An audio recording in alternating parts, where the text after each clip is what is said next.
Thank you, Chad, for those kind words and for the even kinder work that you and the Human Rights Campaign Foundation do every day on behalf of the lesbian, gay, bisexual, and transgender young people here and across America.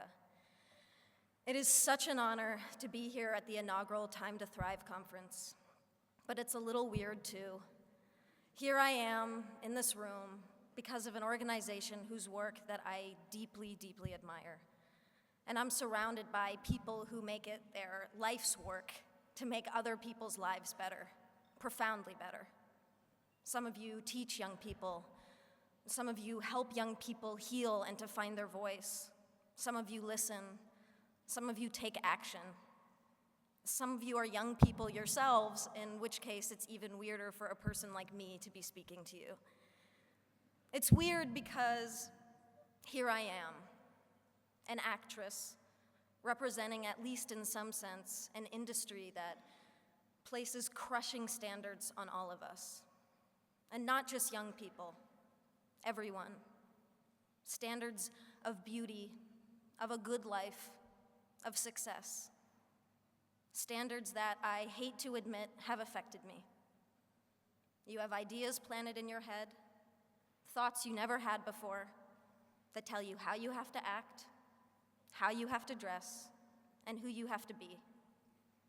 And I have been trying to push back, to be authentic, and to follow my heart, but it can be hard. But that's why I'm here, in this room. All of you, all of us, can do so much more together than any one person can do alone. And I hope that that thought bolsters you as much as it does me.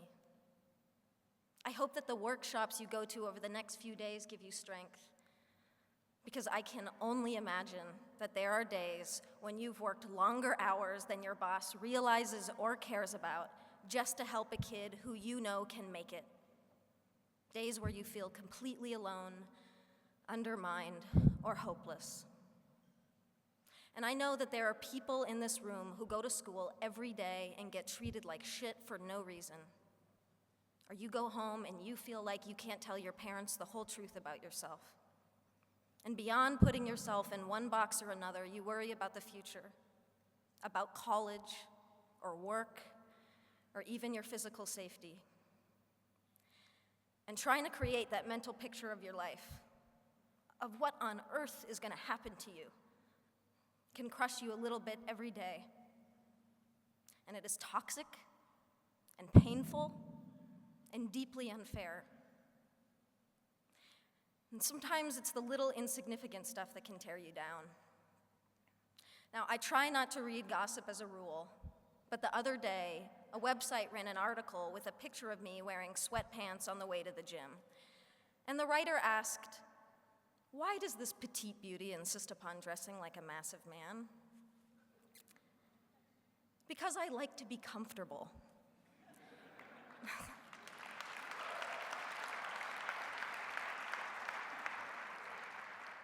There are pervasive stereotypes about masculinity and femininity that define how we're all supposed to act, dress, and speak, and they serve no one.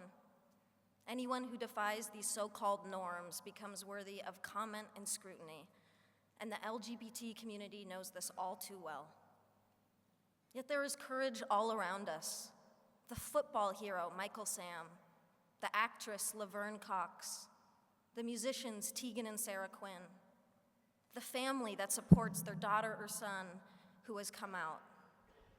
And there is courage in this room, all of you.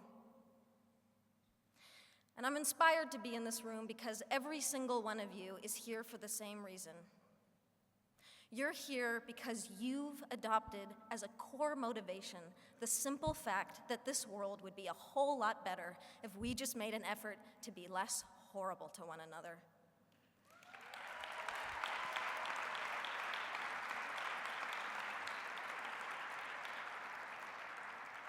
If we took just 5 minutes to recognize each other's beauty instead of attacking each other for our differences, that's not hard. It's really an easier and better way to live. And ultimately, it saves lives.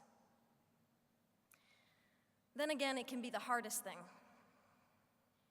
because loving other people starts with loving ourselves and accepting ourselves.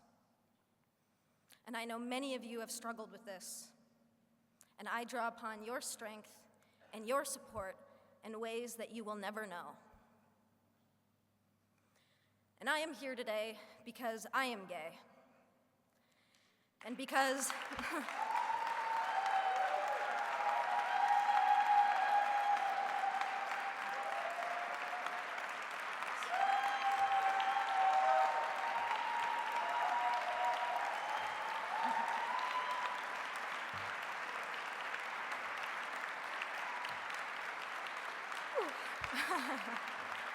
thank you.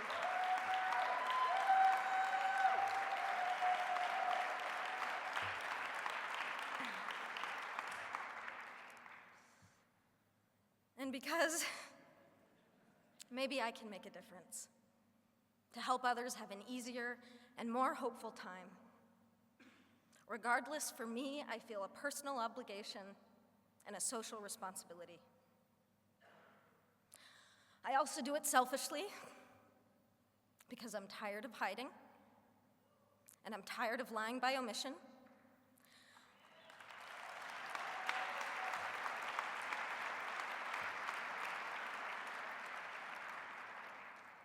I suffered for years because I was scared to be out.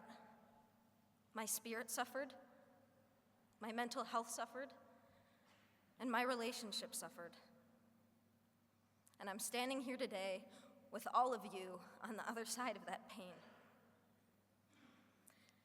And I am young, yes, but what I have learned is that love, the beauty of it, the joy of it, and yes, even the pain of it, is the most incredible gift to give and to receive as a human being.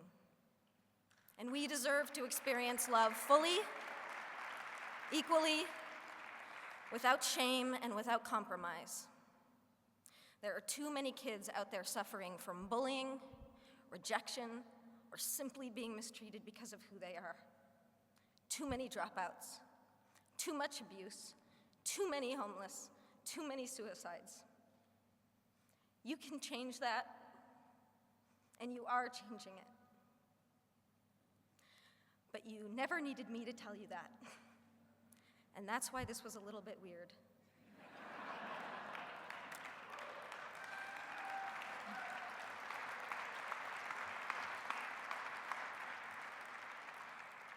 The only thing that I can really say is what I'm building up to,